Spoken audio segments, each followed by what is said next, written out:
Hey folks, on today's ride we're going to take a quick look at the setup for the Bangsaen Grand Prix. The Grand Prix is going to be held the last weekend of August. It actually starts like on the 28th. I guess they have time trials and things like that, but it's like I guess a 4 or 5 day event from the 28th to the 1st of September. So we're just going to come in here around the mid part of the track. And right up here is where they're kind of just starting some setup. This blue guardrail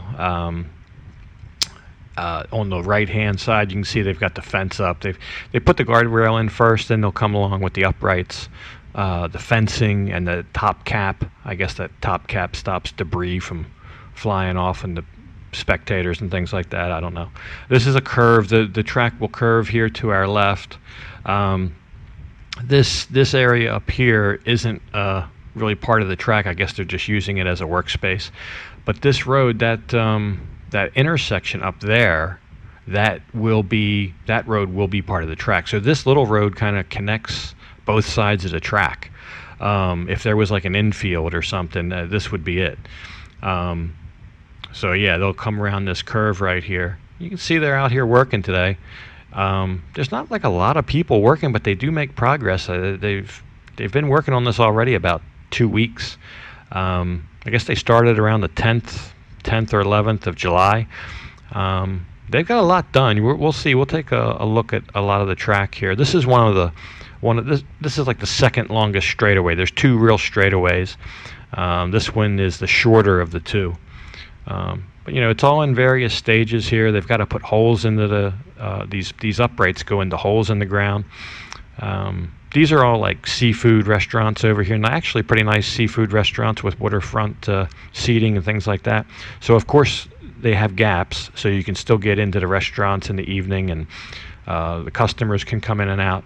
And then what they'll do is the days of the event, they'll come and they'll close those up, these gaps, with these great big cement abutments that you see here. Now they'll have fence posts in them, they'll have fencing. It'll look just like the rest of the fence, but they can take a forklift and pull right up to these, and then you just carry them probably in less than a minute, and just block off these gaps here. So it's a very quick fix for that, and that way they can kind of leave these open as long as they can, and then close them up as quick as they can. So they've got these all staged, all ready to go, and they just come in with the forklifts, I guess.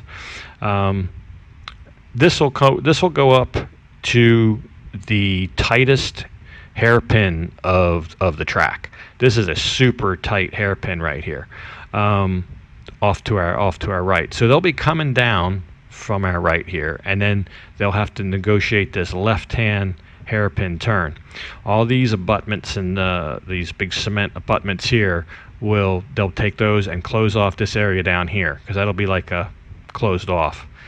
And that's going to be a hard turn because they're coming downhill, so they're going to have a fair amount of speed. And I'm guessing this because right up here on this gray part, you can actually see where they had arrows. So that would indicate to me the direction of travel for these cars. I guess that whole thing will be red arrows, but that was maybe left from the last time. So I'm guessing, so in all effect, we're going the wrong way on the track. So the cars should be going, I believe, the other way. These are the painters up here. So this area up here was painted. It really smelled of paint the day that I filmed this. They're putting it on thick. These guys aren't messing around. They are painting this stuff.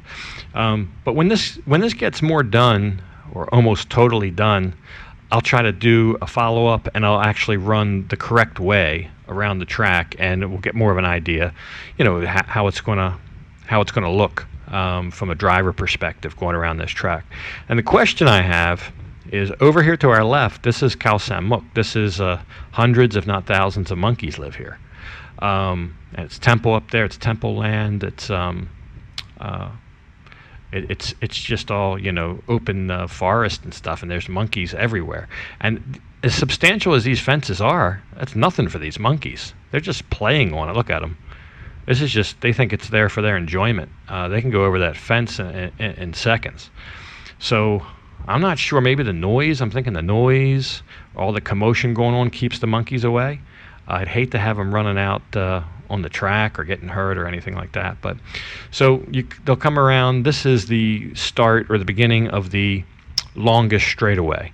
So this curve aside, notwithstanding, this goes all the way down to the beach, and there's another curve down there closer to the beach, but this is a pretty long straightaway and wide. You can see how much wider it is here. This road off to our right, this is where we started, and they were using this for like a workspace down there. So that's the little road that connects the track off there to the right. So let's just speed this up. So because this is just a big straightaway here, but you've got lots of businesses. There's getting closer to the beach, there's a hotel, all kind of things that they're going to have to kind of work around, and kind of and not the least of which is this major intersection here. So all that will have to be closed off. Government buildings. I don't think anybody lives in this condo building up here. I'm not sure. Anyway, this will curve around, and then it'll end up at this hotel here, and then right over here to the beach. These little temporary speed bumps will have to come up. This will be the second or the other hairpin turn. This isn't anywhere near as tight. It's hairpin. It's just you can take it at a lot faster speed. It's much wider. And then along the beach here, they really haven't done anything because here again, all shops, businesses, hotels, restaurants. Looks like they're leaving that for last to minimize the disruption to beachgoers and tourists and things like that. So here, actually, we can get a little behind-the-scenes look here at how they set it up. Just how do they do this? So it looks like one guy stands on the top and he grabs the cable, and then his buddy pushes. No, maybe. I don't know. Something like that. They might be able to do that better if we don't watch them, but they probably do it like perfect every time except when somebody's watching. I don't know. This will curve around, and then it'll go back right where we started. So, and they haven't done much between here and where we started. It's only a couple hundred meters. So that's pretty much what they have set up. Let's go down to the beach though, because I don't know if this has anything to do with it, but here this person's sweeping. They are sweeping sand into the cracks and crevices of all these newly laid blocks or bricks. These yellow gold bricks. They're trimmed with green bricks, and I think this looks sharp. It looks like sand. It looks like part of the beach. They've been working on this, I don't know, 2 or 3 weeks. This is the north end of the beach, and there's about 100 meter, 200 meter section that's pretty much done up here.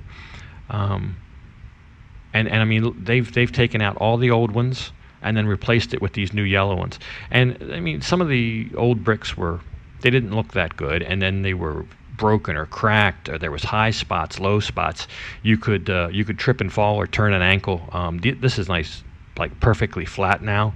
And this is where they're going to set up. They set up tables and chairs. You can actually, in the weekends, eat your shrimp and your crabs out there. And let's go to the south end. The south end up here by the roundabout, they've just started. So this is the south end. You see all these bags. The first thing you see is all these bags. That's where they're putting some of the bricks. Some of the bricks go in these bags, and then some of them go right in that truck up there. I don't know what the difference is. Maybe different shapes or colors, or maybe good ones go in the bags and bad ones go in the truck. I don't know. But it seems like most of them end up in these white bags, and then they'll haul those away, I guess. I don't know if they reuse them somewhere or they recycle them. I don't know what they do with them. This guy's trying to dig a brick out. But you can see here they haven't taken, I mean, there's still the gray and the brown bricks, and then over here they have taken most of them out. This area doesn't look too bad in terms of flatness or anything, but once they get all the new yellow ones in there, it's like perfectly flat. They do a really good job. I don't know how long it lasts like that. If sand washes out or something, there'll be heaving spots and sunken spots again, but they're working hard. It seems like there's more people working on this than there is working on the track.